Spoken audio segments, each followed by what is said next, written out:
Mitos y leyendas. La búsqueda del libro de los hechizos.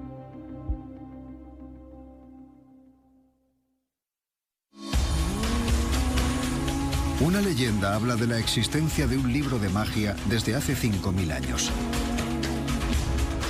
Fue el legado de un dios egipcio y contiene hechizos que pueden predecir el futuro. Se llama el libro de Thoth. Y su contenido es muy misterioso. Algunos dicen que contiene rituales antiguos usados por organizaciones secretas. Todo aquel que es admitido en la orden ha de morir simbólicamente y renacer. Otros dicen que otorga a sus lectores el poder de adivinar el futuro mediante las cartas del tarot. El libro del tarot original estaba grabado en unas tablas de oro y era el libro de Thoth. Y según otros, el libro ofrece a sus seguidores un mundo de amor libre y drogas, elemento central de la cultura del rock and roll de los años 60. Personas famosas del mundo como los Beatles o los Rolling Stones están muy interesados en estas cosas. Pero ¿cuál es la verdad del libro de Thoth? ¿Qué esconden sus páginas? ¿Existe siquiera? En Egipto, expertos siguen buscando respuestas. Esta es la historia de la búsqueda para descubrir la verdad sobre el que, según algunos, es el libro más importante jamás escrito.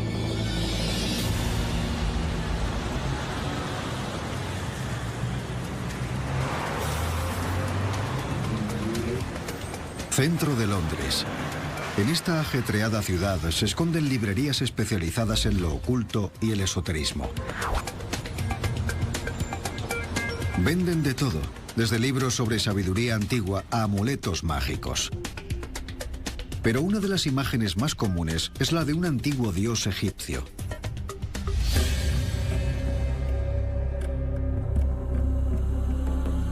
Se llama Thoth. Y es una extraña figura con cuerpo humano y cabeza de animal.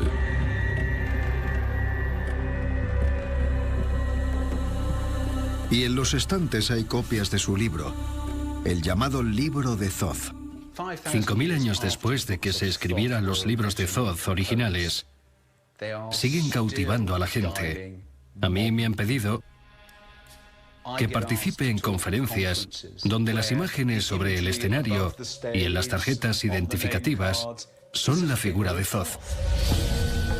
Pero ¿quién era Thoth? ¿Y por qué un texto que data de la época de las pirámides sigue causando tal efecto incluso hoy en día?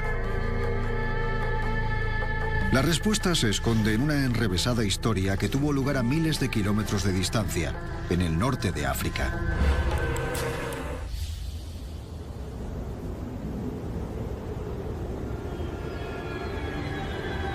El Valle del Nilo.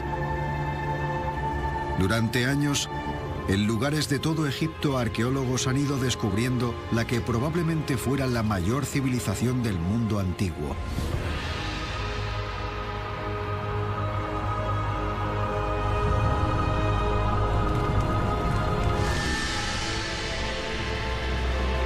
Martin Raven participó en la excavación de tumbas de 4000 años de antigüedad.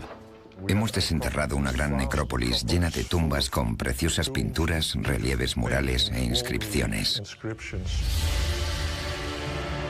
Excavaciones como estas han revelado que el antiguo Egipto poseía una cultura sofisticada, un complejo sistema de creencias y un panteón de dioses. Uno de los más importantes era Thoth. Aparece representado con cuerpo humano y cabeza de ibis, o con cuerpo de babuino. En el antiguo Egipto creían que los dioses eran invisibles, pero si querían manifestarse ante los ojos de los humanos, necesitaban una forma corporal.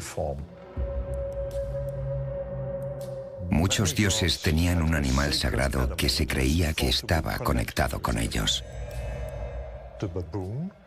El babuino, un mono que a veces parece muy sabio, muy humano, como si tuviera pensamientos muy profundos, estaba conectado con el dios Thoth. Su otro animal sagrado era el ibis, que también es muy silencioso y camina entre los humedales y el barro, y parece que también tuviera pensamientos muy profundos.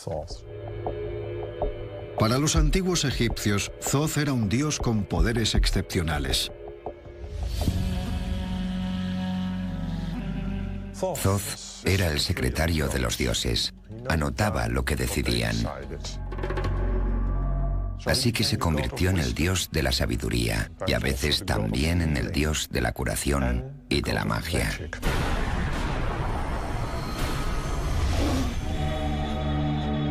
Según cuenta la leyenda, Thoth dejó a los mortales el legado de su magia en un libro que otorgaba a sus lectores poderes increíbles. Según la literatura del antiguo Egipto, el libro de Thoth contiene una sabiduría mágica, esotérica y secreta que permitiría a un individuo comunicarse con los dioses, hablar con los animales y acceder al más allá. Tal era la reputación del libro de Thoth que su fama se extendió por el mundo antiguo.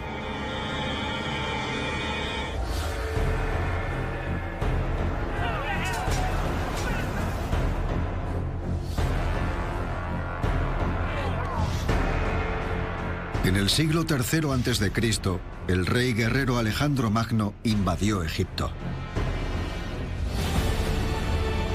Los invasores griegos se quedaron asombrados ante lo que se encontraron. Les deslumbró esa civilización de edificios maravillosos. Pirámides, estatuas, todas las cosas fabulosas que podemos ver hoy en día, pero que en aquella época estaban en todo su esplendor.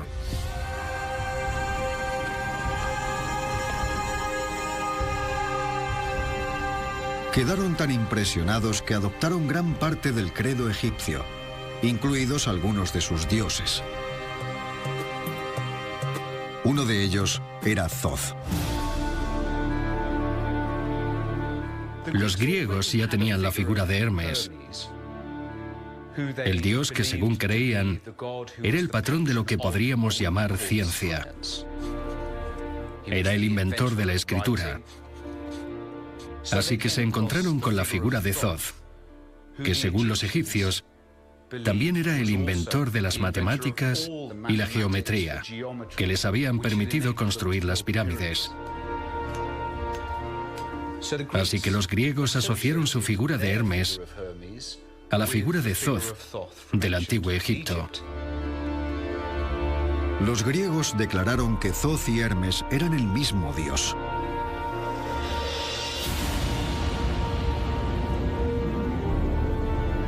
Se dice que también adoptaron el libro de Thoth y crearon una nueva versión, el Corpus Hermeticum. Pero en el nuevo libro se colaron influencias griegas. El texto egipcio original y el nuevo texto griego se confundieron. Y así, mientras la cultura griega engullía a la egipcia, el texto original de Thoth sencillamente desapareció. Los griegos fueron seguidos por los romanos. La sabiduría del Corpus Hermeticum fue absorbida por la cultura romana antigua. Pero entonces se produjo un cambio crucial.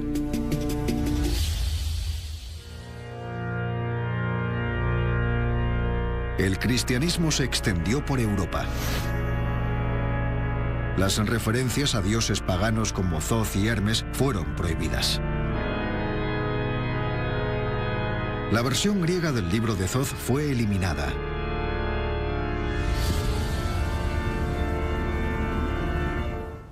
Con la aparición del cristianismo, sobre todo cuando fue adoptado como religión oficial por el Imperio Romano, sustituyendo así a la antigua filosofía pagana.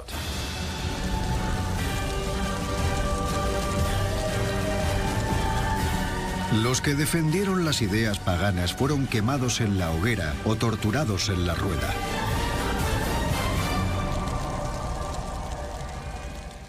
Los estragos causados por la intolerancia provocaron la pérdida del Corpus Hermeticum.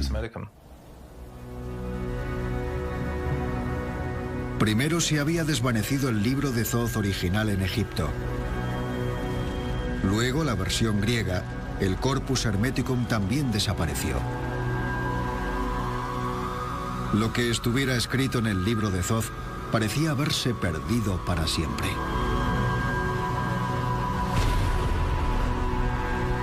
Pero entonces se produjo otra revolución en el pensamiento occidental.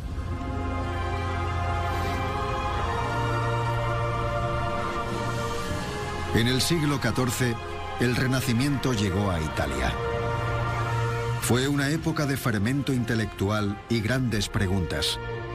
Surgieron nuevas ideas y se descubrieron otras antiguas. Entre ellas, la sabiduría de la Grecia clásica y Egipto. El propio nombre del movimiento lo indica, Renacimiento. Y la primera constancia que se tiene de su uso fue en el siglo XV, cuando alguien dijo: me parece reconocer en este nuevo aprendizaje el renacimiento de la cultura antigua. Con él llegó un renovado interés por las ideas precristianas. Si pensamos en los cuadros de Botticelli, por ejemplo, Venus y Marte, o el nacimiento de Venus,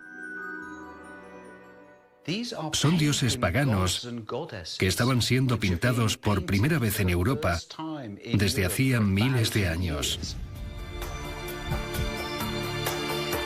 Este nuevo interés en la sabiduría del pasado dio lugar al redescubrimiento de la versión griega del libro de Thoth, el Corpus Hermeticum. Para la cultura cristiana de la época fue un hallazgo explosivo.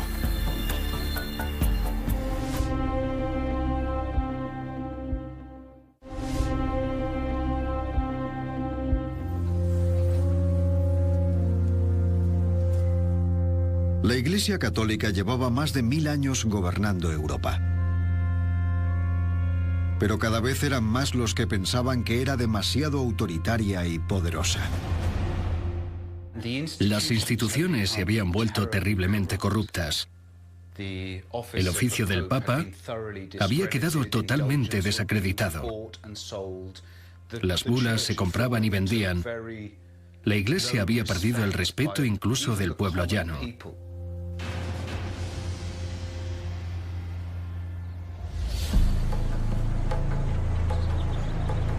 Había una corriente de oposición cada vez mayor. La gente empezó a volver la vista hacia el antiguo Egipto y la Grecia clásica para encontrar una inspiración religiosa alternativa.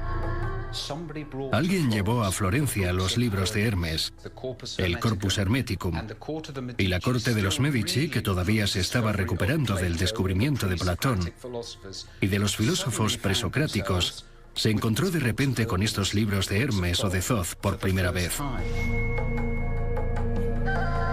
La versión griega del libro de Thoth fue traducida al latín y publicada en Italia.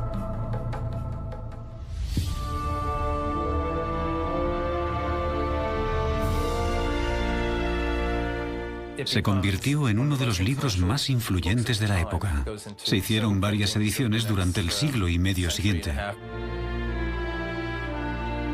Puede que no fuera el texto egipcio original, pero hizo que por el mundo renacentista se extendiera una ola de optimismo.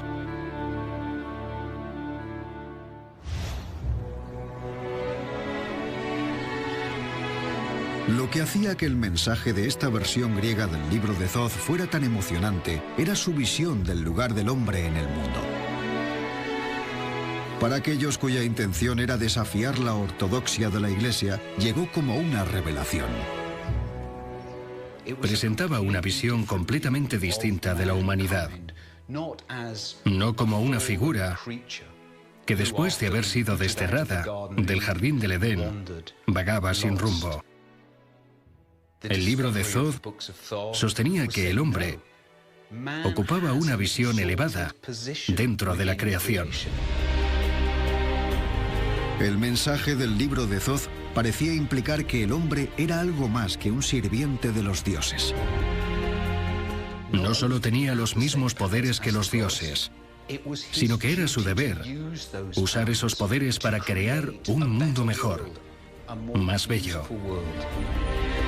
Thoth parecía ofrecer una nueva visión de la importancia del lugar del hombre en la Tierra.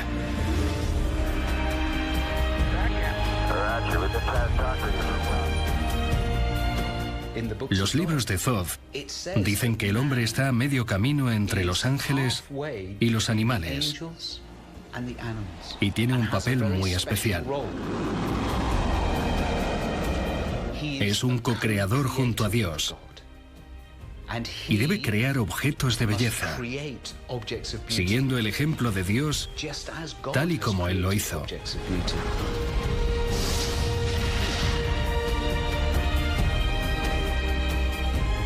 Expone una idea optimista sobre el hombre, sobre los poderes de la mente, la imaginación, la capacidad de comprender el mundo. Para muchos, el libro de Thoth parecía ofrecer una visión muy atractiva de la humanidad. Y como aparentemente databa del antiguo Egipto, el conocimiento de Thoth era casi tan antiguo como el propio mundo. Podemos imaginarlo como una especie de cascada, una especie de montaña con un lago en la cima, de aguas cristalinas que con el tiempo había ido descendiendo. Eran las mismas aguas, pero se habían ido enturbiando. Y lo que los filósofos del Renacimiento creyeron, cuando tuvieron el Corpus Hermeticum en sus manos, era que iban a ir a la fuente, al origen de las aguas puras del conocimiento antiguo.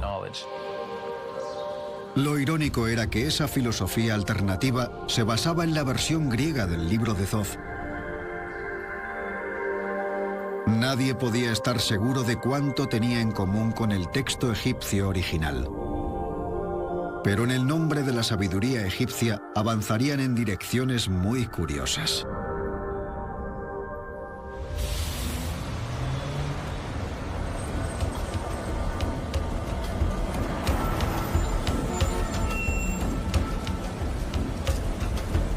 A principios del siglo XVIII se estableció en Londres la primera gran logia masónica, la que llegaría a convertirse en la sociedad secreta más poderosa de todos los tiempos. Una organización de políticos, presidentes, líderes empresariales y cívicos.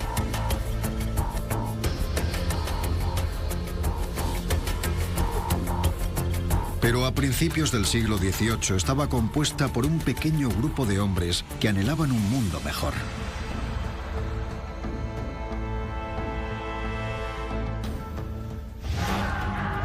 Era una época de guerra e intolerancia.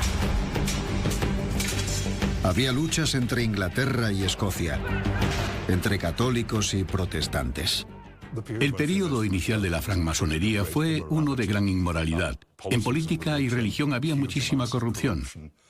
Ellos intentaban buscar un modo de unir al pueblo para olvidar esas diferencias. Los primeros masones buscaron inspiración a su alrededor y la encontraron en el redescubrimiento que el Renacimiento hizo del mundo antiguo.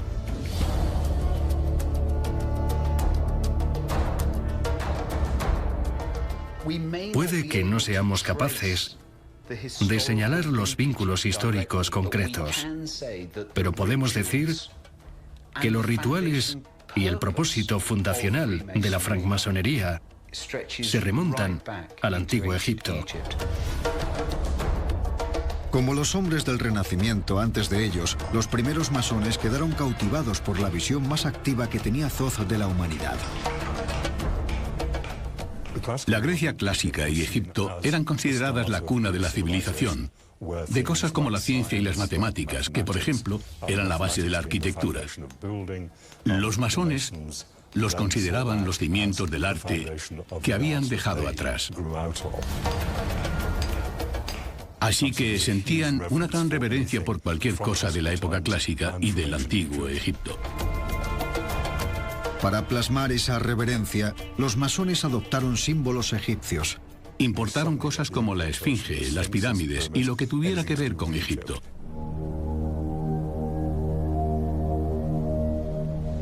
Ahora nos encontramos en la sede de la francmasonería en Londres, y la logia número 10 es un soberbio ejemplo de arquitectura egipcia contenida.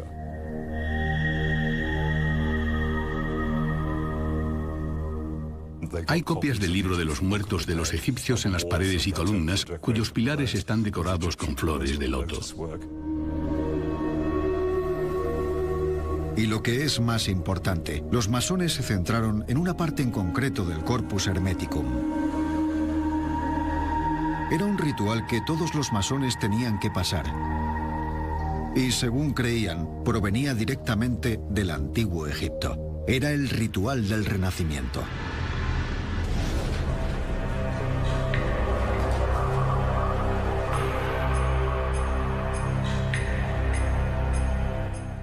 Todo aquel que es admitido en la orden ha de morir simbólicamente y renacer como una nueva persona.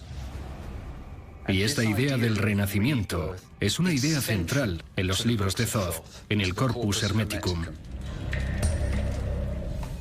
Thoth vuelve a aparecer en todo su esplendor, igual que ante los antiguos egipcios, como la figura que otorgaría todo el conocimiento al iniciado y le garantizaría su personal inmortalidad. Una nueva era proclamó haber redescubierto las costumbres del antiguo Egipto, a pesar de que el texto en que se basaba estaba en griego.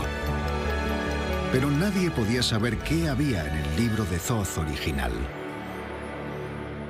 Como resultado, pronto aparecerían varias versiones diferentes.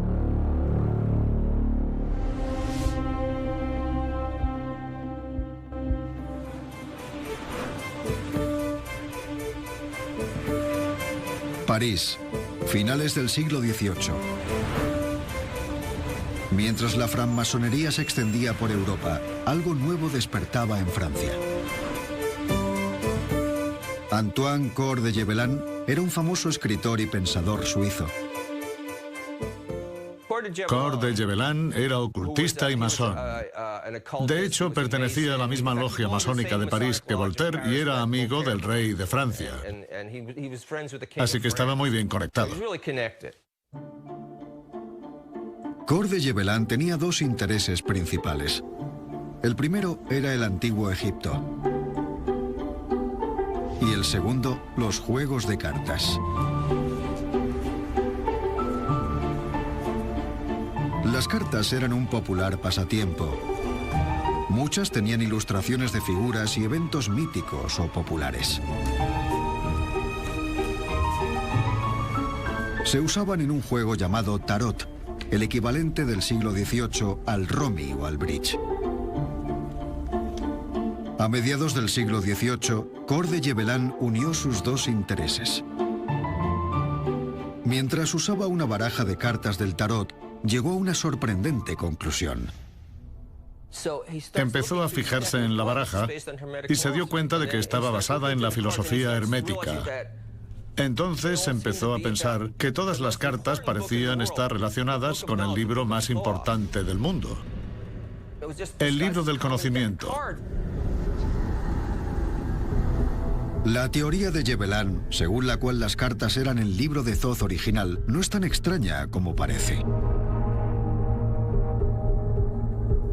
Sabía que los egipcios habrían usado jeroglíficos para escribir el libro de Thoth. Los jeroglíficos son imágenes, al igual que las cartas del tarot. Por lo cual, le pareció que tenía sentido que la sabiduría egipcia original del libro de Thoth pudiera haber sido representada en las cartas mediante las ilustraciones. Solo hacía falta que alguien tan perspicaz como Cor de Gébelin lo descubriera. Así que tenemos la baraja de cartas con imágenes que podría ser un libro de jeroglíficos, que podría ser el libro de Thoth. En 1733, Cor de Gébelin anunció sus conclusiones en un nuevo libro. En él realizaba la novedosa afirmación de que el libro de Thoth, que llevaba 5000 años perdido, era en realidad una baraja de cartas. Incluso mantenía que la palabra tarot derivaba del antiguo Egipto. Creía que la palabra tarot era una palabra egipcia, lo que demostraba que por tanto el tarot también lo era. Dijo que derivaba de las palabras egipcias tar-rar, que significan camino real, en el sentido del camino real al conocimiento, lo que sugería que era el libro de Thoth. En aquella época no pareció importar que nadie supiera interpretar los jeroglíficos egipcios. Kor de Yebelan creía que se había topado con una antigua verdad y descubierto el libro de Thoth original. Su libro despertaría un gran interés.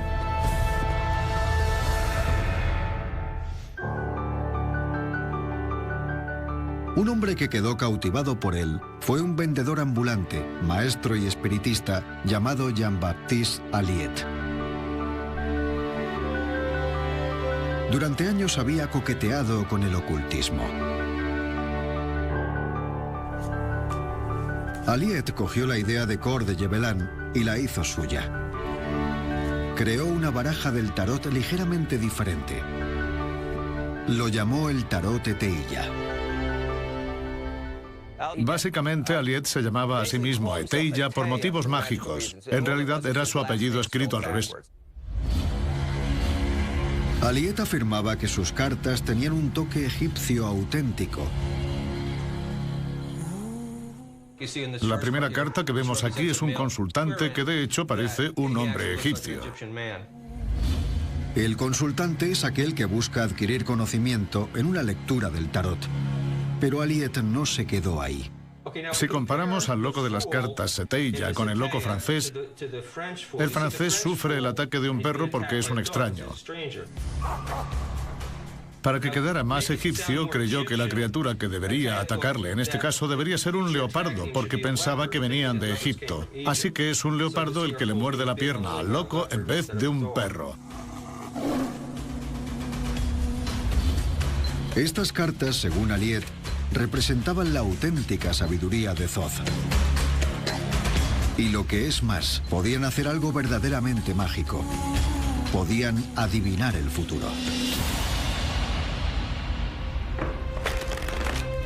En 1788, Alliet creó la Sociedad para la Interpretación del Libro de Thoth. Era una sociedad dedicada a la lectura de sus cartas del tarot.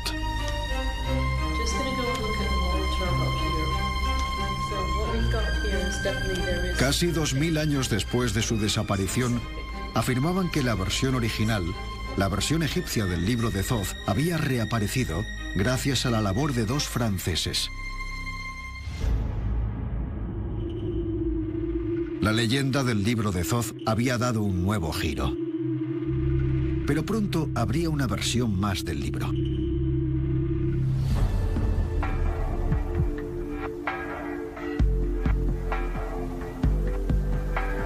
En 1904, un excéntrico e idiosincrático inglés viajó a Egipto.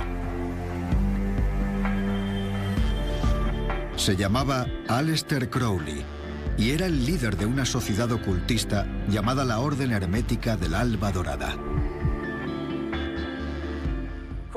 Crowley se creía un artista, un pintor, un poeta, un gran mago que estaba destinado a la grandeza. Podía sentirlo en su interior. Afirmaba que un día en el Cairo, los dioses egipcios le habían transmitido un mensaje.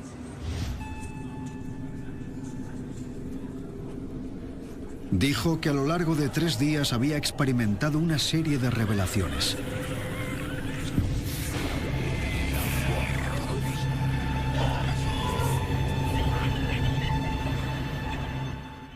Se sentó en su estudio, en su mesa, con sus utensilios de escritura, y se le apareció un ser que era como transparente. Se colocó junto a su hombro izquierdo y le empezó a dictar lo que tenía que escribir, y eso hizo. Crowley estaba seguro de saber quién le hablaba. Básicamente era un mensaje proveniente de Thoth.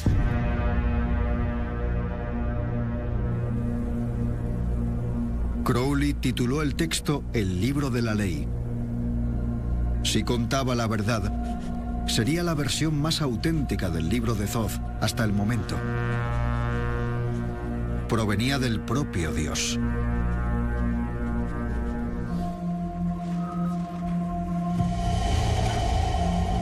Crowley lo describió como el evangelio de una nueva era. Su versión del libro de Thoth consistía en una serie de dogmas. En la tercera línea dice que todos los hombres y mujeres son estrellas, que no necesitamos un ser central que nos indique la dirección, sino que cada uno podemos encontrar nuestra propia dirección. Con ese fin, Crowley argumentaba que el dogma más importante del nuevo libro de Thoth era «Haz tu voluntad», que será toda la ley. Thoth, personificado en el libro de la ley, se convirtió en la base de una nueva religión independiente. Crowley la llamó Thelema. Era una religión en la que valía casi todo. Thelema significa voluntad, que es de lo que todo el mundo habla al referirse a Crowley. No solo voluntad, sino deseo también, incluyendo su aspecto sexual. La versión de Crowley del libro de Thoth colocaba la magia sexual en el centro. Y el acto sexual se convirtió en un sacramento. Practicaban el amor libre, tomaban drogas, tenían visiones, eran promiscuos y tenían muchos hijos. No intentaba estafar a nadie, creía de verdad que era alguien importante. Hacia el final de su vida, Crowley recopiló sus pensamientos, pero no fue en un libro, sino en una nueva baraja de cartas del tarot. Crowley sentía que las cartas del tarot eran el mensaje de todo lo que intentaba transmitir con su filosofía de Thelema. Las publicó como una versión más del libro de Thoth. El libro de Thoth, que originariamente había sido escrito en papiro, habría sufrido otra metamorfosis y parecía usarse como justificación para, entre otras cosas, unas prácticas sexuales muy extrañas. Crowley murió en 1947, pero su legado sería recibido por una nueva generación.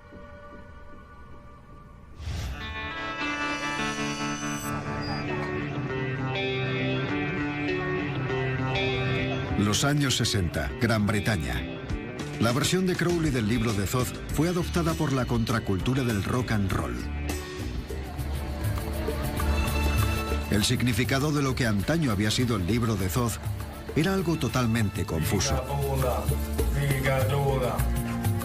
Había 4 posibles versiones del libro de Thoth y su magia.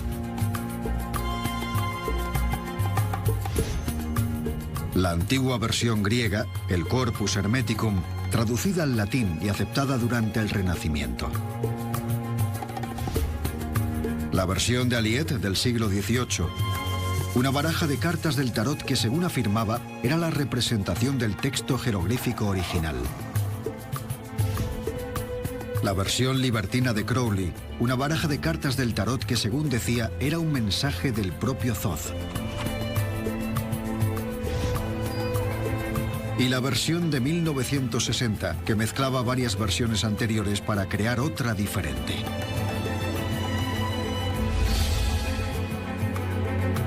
Cuatro versiones completamente diferentes que afirmaban representar el auténtico libro de Thoth.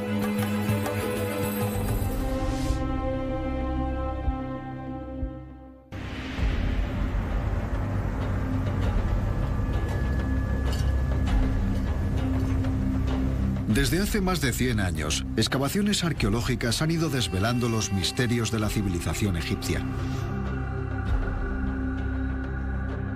Se han desenterrado miles de textos, escritos en papiros.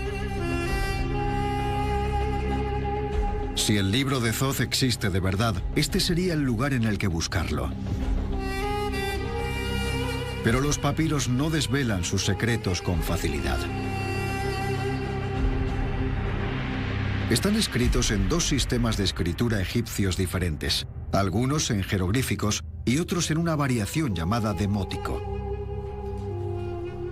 Durante siglos nadie pudo interpretar ninguno de los 2. Finalmente, se pudieron descifrar a mediados del siglo XIX con la ayuda de uno de los objetos más extraordinarios jamás hallados.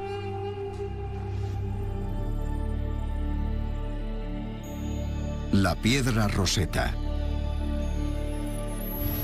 Tenía el mismo decreto escrito de 3 maneras diferentes: en jeroglíficos, demótico y en griego antiguo. Antes del descubrimiento de la piedra Rosetta, nadie sabía cómo interpretar los jeroglíficos. Básicamente eran dibujos muy pequeños, así que la gente intentaba describir lo que veía, tratándolos como símbolos. Por ejemplo, el pájaro está en la casa con el hombre, etc. Eso no se parecía demasiado a lo que los egipcios estaban intentando transmitir en realidad. La piedra Rosetta cambió todo eso. La parte griega podía traducirse. Las que estaban en jeroglíficos y en demótico decían lo mismo. Así que los expertos podían recurrir a la parte en griego para averiguar lo que decían los jeroglíficos.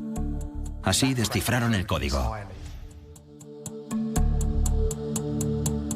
Gracias a la piedra Rosetta, los expertos pudieron poco a poco interpretar los miles de fragmentos de papiros,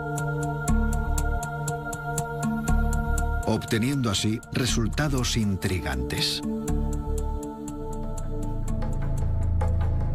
En los fragmentos recopilados y traducidos, los egiptólogos han encontrado referencias explícitas al libro de Thoth y también referencias a la magia.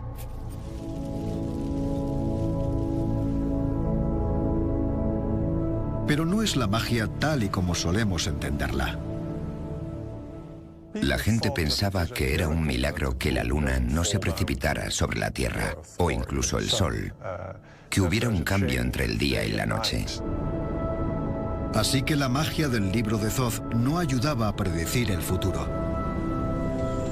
Era sencillamente una manera de comprender el mundo. La magia es una manera de encontrarle sentido al mundo invisible. Cosas como el cambio de estaciones, que el día y la noche se sucedan, y también las enfermedades. Todas esas cosas cuya causa no eran capaces de identificar. Podías estar vivo un día y muerto al siguiente. Y eso explicaba que la gente buscara ayuda en cualquier ámbito posible. Por eso la magia era tan increíblemente importante para ellos. En los papiros también encontraron referencias a hechizos. Pero una vez más, no eran hechizos como solemos entenderlos. No eran mágicos.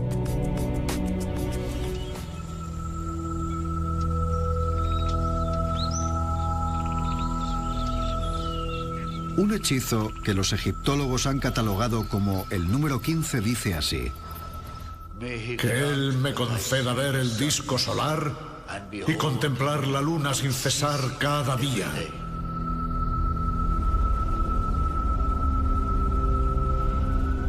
El hechizo número 31 trata sobre una amenaza habitual. Atrás, retrocede, atrás, cocodrilo, no te enfrentes a mí porque vivo por mi magia. Así que no son hechizos diseñados para tener un efecto extraordinario. Son más como plegarias. La palabra hechizo no sirve de gran ayuda, porque es la terminología propia que se ha impuesto a la literatura del antiguo Egipto.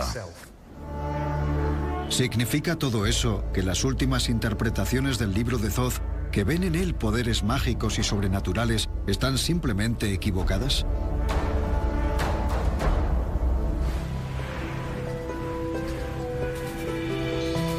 Gradualmente va quedando más claro lo que es el libro de Thoth y lo que no es.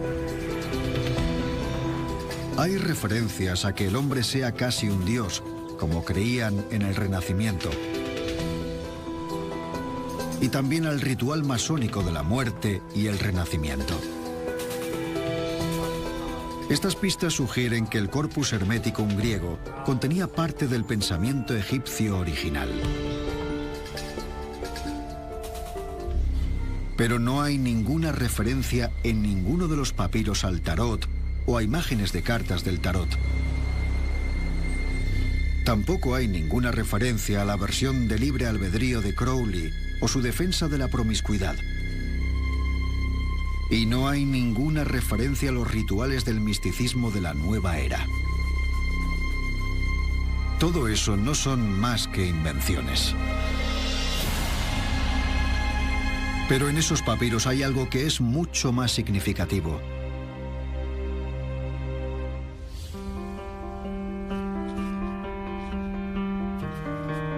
Hoy en día los expertos se preguntan si el libro de Thoth existió alguna vez como un objeto físico. A pesar de las menciones, no estamos convencidos de que exista un libro de Thoth que podamos encontrar algún día. Las referencias al libro de Thoth parecen metáforas de la colección de la literatura religiosa del antiguo Egipto en su totalidad.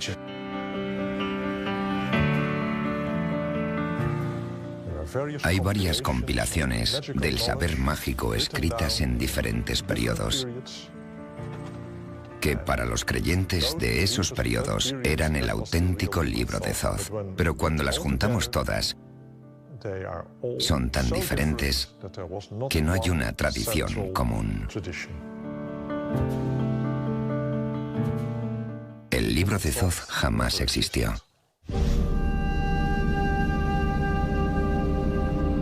¿Significa eso que la leyenda de Thoth y su libro mágico desaparecerán?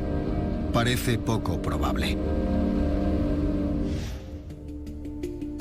En 2002, una encuesta de la BBC situó a Crowley en el puesto número 73 de la lista de británicos más influyentes de la historia.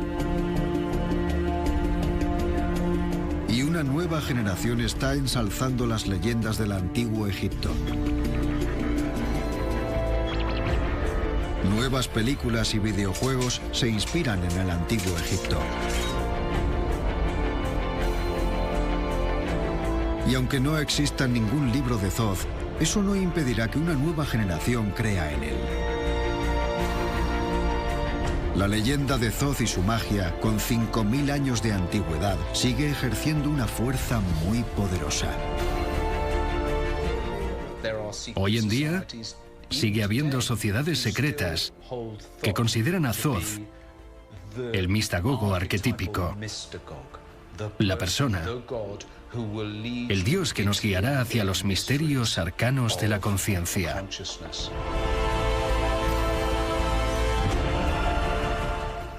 Es muy extraño. Pero parece que Thoth tiene algo diferente que decir cada siglo. Se ha convertido en una figura central para la gente que cree que hay algo más en este mundo de lo que puede explicar la ciencia.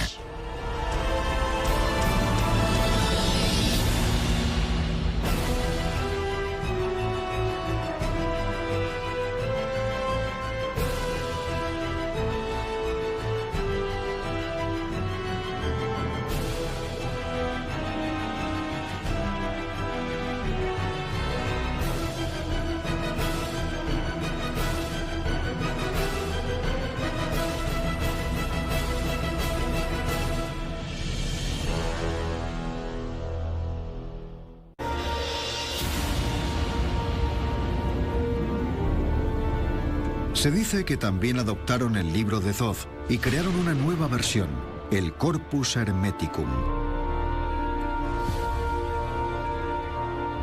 Pero en el nuevo libro se colaron influencias griegas. El texto egipcio original y el nuevo texto griego se confundieron.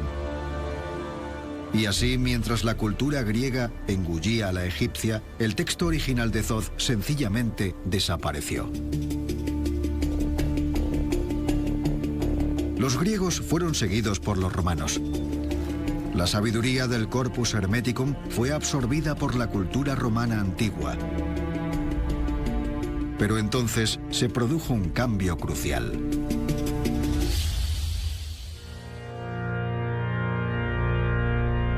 El cristianismo se extendió por Europa. Las referencias a dioses paganos como Thoth y Hermes fueron prohibidas. La versión griega del libro de Thoth fue eliminada.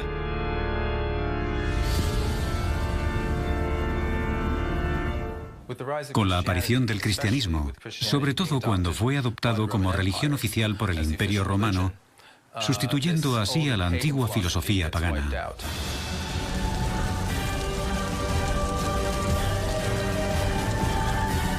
Los que defendieron las ideas paganas fueron quemados en la hoguera o torturados en la rueda.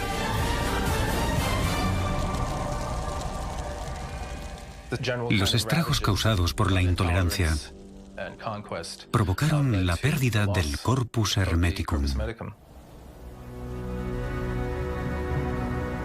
Primero se había desvanecido el libro de Thoth original en Egipto.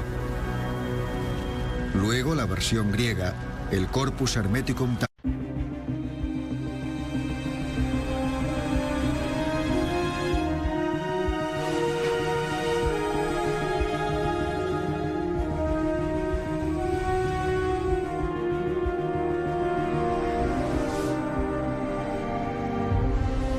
Mitos y leyendas. La búsqueda del libro de los hechizos.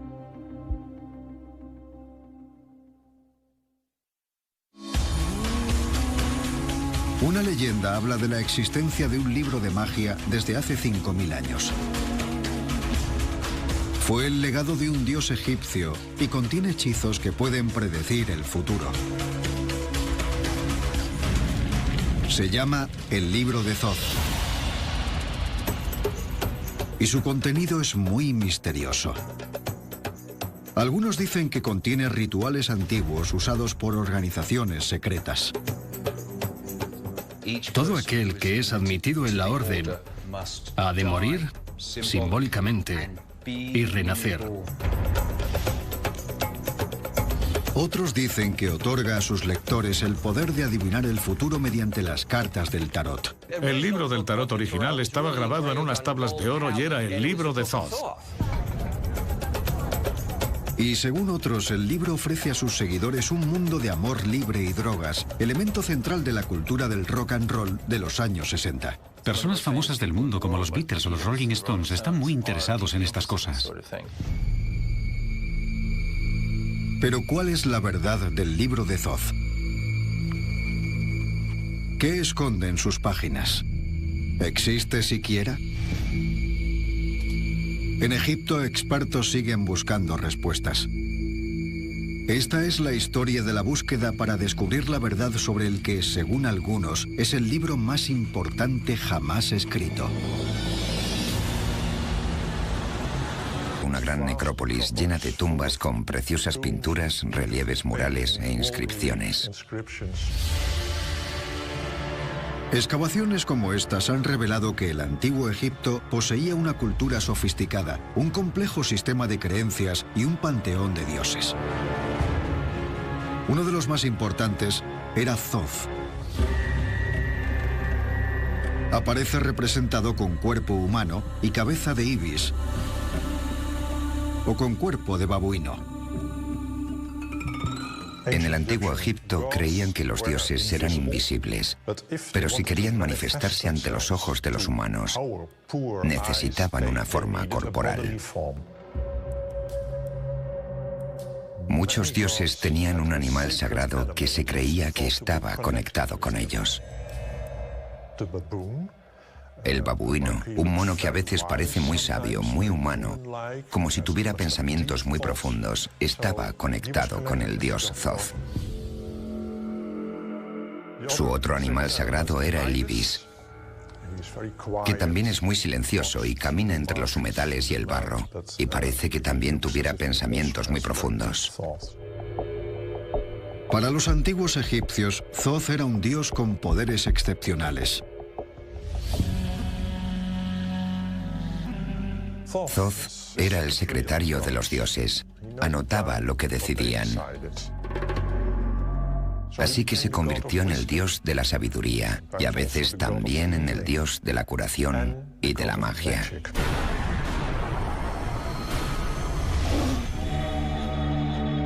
Según cuenta la leyenda, Thoth dejó a los mortales el legado de su magia en un libro que otorgaba a sus lectores poderes increíbles. Según la literatura del antiguo Egipto, el libro de Thoth contiene una sabiduría mágica, esotérica y secreta, que permitiría a un individuo comunicarse con los dioses, hablar con los animales y acceder al más allá. Tal era la reputación del libro de Thoth, que su fama se extendió por el mundo antiguo.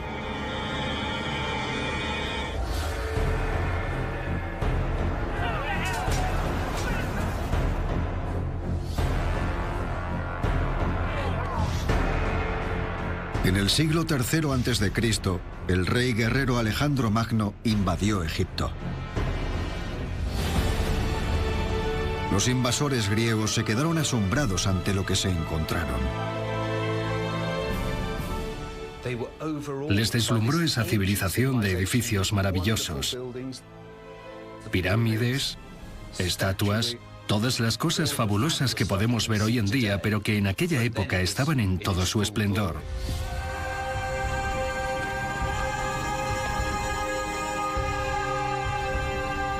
Quedaron tan impresionados que adoptaron gran parte del credo egipcio, incluidos algunos de sus dioses. Uno de ellos era Thoth. Los griegos ya tenían la figura de Hermes, el dios que, según creían, era el patrón de lo que podríamos llamar ciencia. Era el inventor de la escritura. Así que se encontraron con la figura de Thoth, que según los egipcios, también era el inventor de las matemáticas y la geometría, que les habían permitido construir las pirámides. Así que los griegos asociaron su figura de Hermes a la figura de Thoth del antiguo Egipto. Los griegos declararon que Thoth y Hermes eran el mismo dios.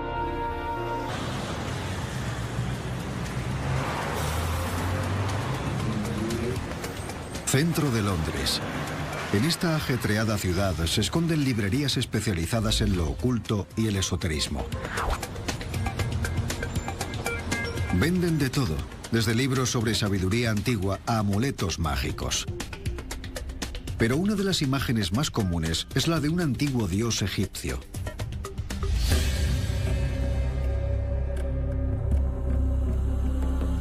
Se llama Thoth y es una extraña figura con cuerpo humano y cabeza de animal.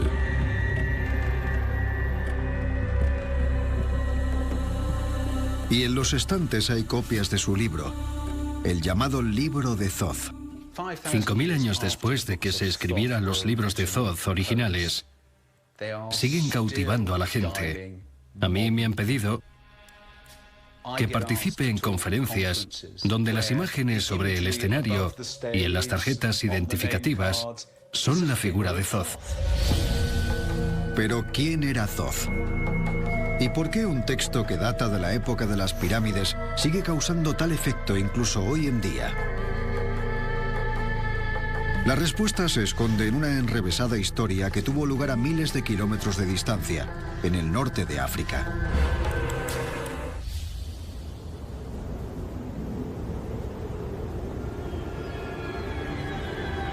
El Valle del Nilo.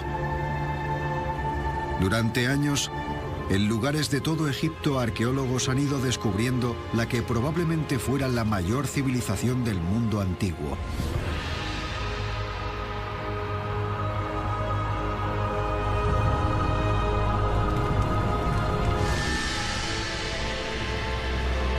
Martin Raven participó en la excavación de tumbas de 4000 años de antigüedad. Hemos desenterrado